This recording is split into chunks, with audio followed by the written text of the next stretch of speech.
it's Susie here. Welcome to this episode of the HerBusiness podcast. I'm Susie Daphnis. I'm the CEO at HerBusiness, and today we have kind of a personal topic lined up for you. I recently did a yoga class at a little studio near my house. I've had a really tight upper back for a while, and I've been working with a chiropractor, and I thought it might be a good thing to do some yoga to try and open up my back. Now, I have not done yoga in over 20 years, and when I was doing it 20 years ago, I would go reasonably regularly and I'd go with a friend. So I was a little hesitant to go back after all this time. I'm not very bendy at all, and I figured it might hurt. But I signed up online and I took myself to the group a couple of weeks ago, and I noticed that leading up to it, I felt weird. I felt nervous. I even felt a little bit anxious about going into this new environment. I didn't know, would I be much older than the other women? Would my incompetence be embarrassing? Would the teacher be helpful, or would they be dismissive? But the class went well. Now, some parts of the class were really difficult and others not so difficult. I do have a base of, fitness, but not yoga fitness. But I felt like a newbie for sure. And while I smiled and said hi to a couple of people when I arrived and they smiled back, I left really only knowing the teacher's name. Nobody else seemed to address each other by name, and there wasn't any real procedure, I guess, to onboarding someone into the studio. And it got me thinking. A couple of things, actually. One is that as entrepreneurs, we often find ourselves stepping into unfamiliar territory, whether that's joining a businesswomen's network or signing up for a course or attending an industry event or even trying out new things like a new marketing strategy or a yoga class. And let's be honest, the first time we do something, it can be a bit nerve-wracking. But embracing these new environments can lead to incredible personal and professional development. It can boost our confidence once we get over that first hump, and it can even inspire others to take action too. So I want to talk about how venturing into the unknown can transform our lives and our businesses for the better.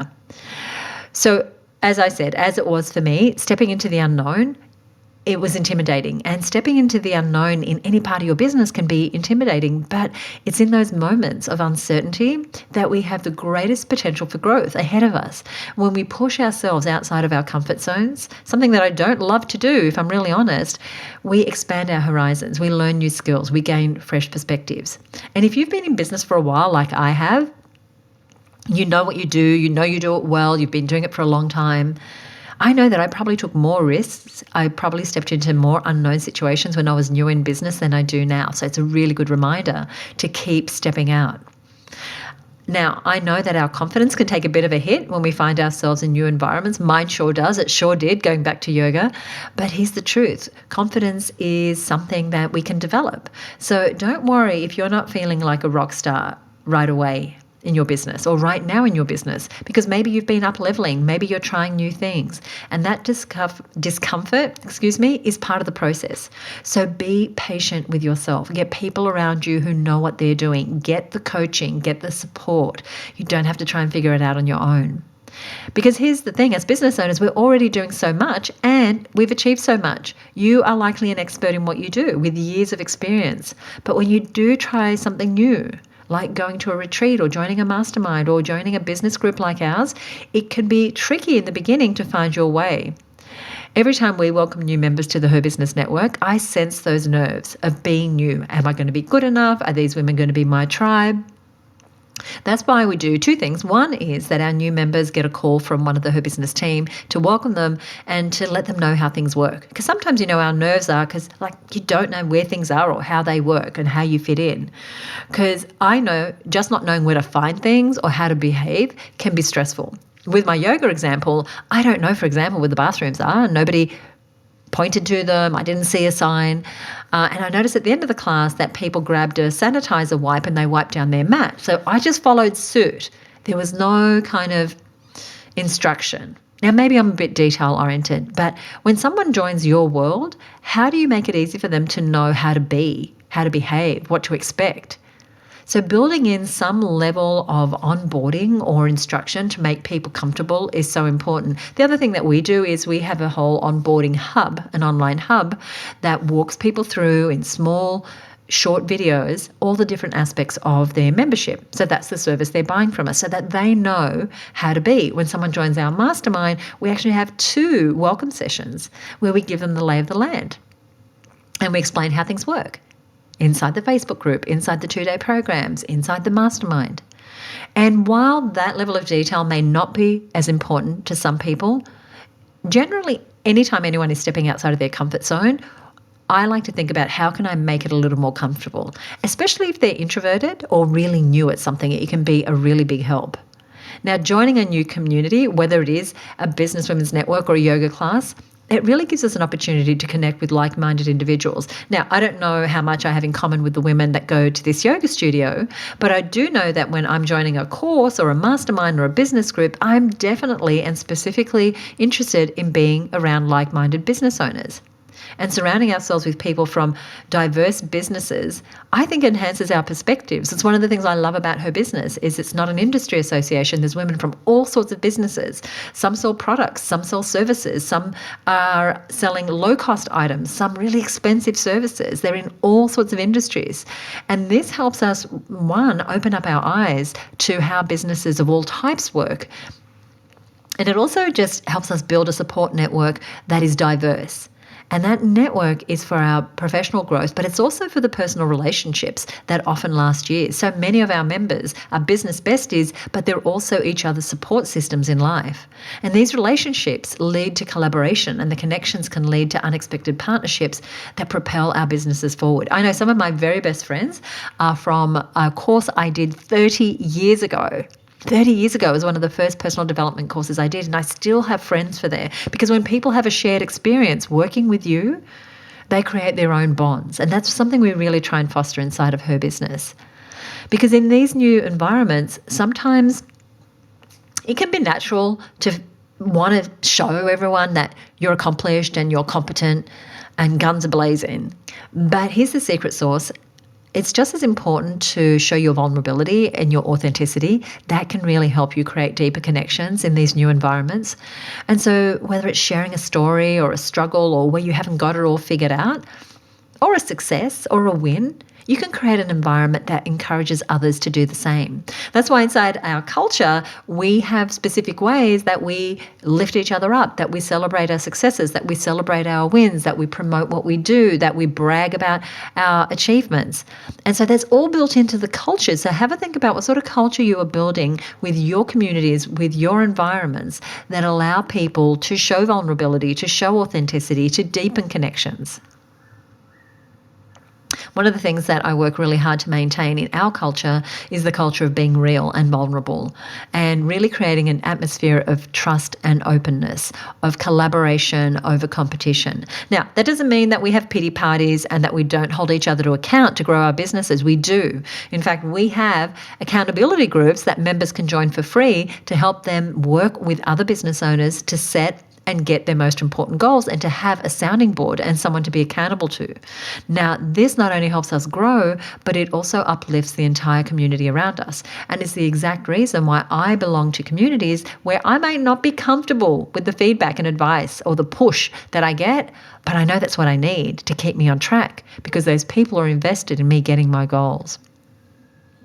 So as you navigate new areas, whether that's launching an online course or moving from working one-to-one to one-to-many or bringing on a senior person to take you out of the day-to-day weeds or trying a new marketing strategy that you haven't tried before or launching a brand new product or service, you have the incredible opportunity to become a role model and an inspiration for others to follow down the line. Now, that may not be top of mind right now because you're just trying to work it out, but I have found when I have explored and I have stumbled and I have fallen, I've gotten back up and I've achieved something, that has been a light for someone else to say, oh, if it's possible in the world, then it's possible for me too.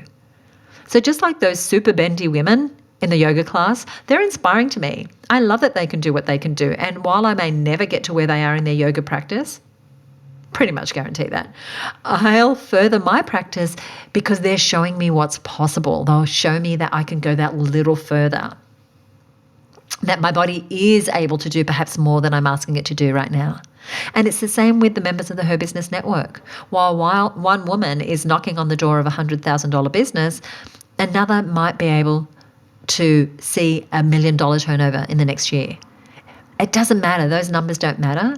What matters is seeing women step outside of their comfort zone, get on their own learning path, set their own vision and their goals and have a strategic plan, all things that are kind of embedded in our culture.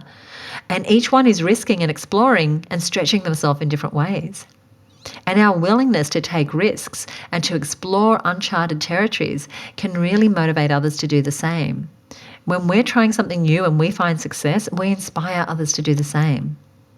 And so sharing our journey, showcasing the growth and confidence that we've gained, that's just as important as sharing our fears and our vulnerabilities.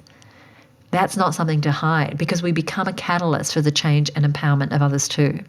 So I may or may not continue to go to yoga. I have an exercise practice that I love. It's personal training and running that works really well for me. But here's what I know. This discomfort of being the new person, of being the worst person in the room at something, of being the one that's really not sure exactly what she's doing, it's really helped put me back in the shoes of someone who's new in my world, someone who might be new to one of our programs or to our network. And as I mentioned, we have great ways of welcoming new members. Regardless, I'm even more inspired now to make that process of welcoming and onboarding new people even more robust so that women feel like there's a friend in the room, that they're no longer growing their businesses alone, that they're part of a supportive network that has their back, that they can be confident that they are in the right room, they're in the right place. So if you're a business owner who wants to scale your 6-figure business into a 7-figure business and you would like to join us inside of our amazing community, this is an invitation to request an invitation. This is an invitation to request an invitation, there's that word twice, to join us at HerBusinessNetwork.com. So if you just go to HerBusinessNetwork.com, you can request an invitation to join us the next time spaces become available. And if you are on the edge of trying something new, whether it's a yoga class or a new marketing strategy or hiring that person or finally bringing on that full-time manager so that you can get out of the weeds and spend more time at your vacation home, whatever it is for you, I encourage you to do it. Sitting in that discomfort is not fun. So who could you sidle up to and say, you know what, I'm going to try this thing. I've never done this before. I need some feedback. I need someone to hold my hand. I need someone to give me a little nudge in the back to make sure I do this. Get people around you who will support you through going through that place of discomfort to feeling a little more confident because you're awesome. I know that I may not know you. Likely I know you. But if I don't know you, I still know that you're awesome and that you're running a business, you're putting your heart and your soul into it. And so I want to let you know that that is okay. It is okay if you don't know how to do everything perfectly well. But the more that you start to expand your level of knowledge, expand your skills, expand your network, expand your reach, expand your visibility, the more fun you'll have, ultimately, the more self-development you'll achieve, the more professional development you'll achieve, and I believe the closer you'll get to creating your ideal business. Thank you for joining me here today. I will catch you in the next episode. I love doing this show for you, and I appreciate you listening and sharing this show with your friends. I love it when I get a comment from one of you. Sometimes it's on a social post promoting the episode. Other times it's a direct message to me at podcast@herbusiness.com. Other times it's a wonderful review on Apple Podcasts. I am going to put a link in our show notes to a couple of things I mentioned here today. You're going to find those show notes over at herbusiness.com/231. If you're new to the show, hello. Lovely to have you here. Be sure to subscribe. And if you enjoyed the show, as I said, please share it with another woman business owner. I want to share the message with as many women as possible. Thank you so much. Join me next time right here on the Her Business podcast. Bye for now.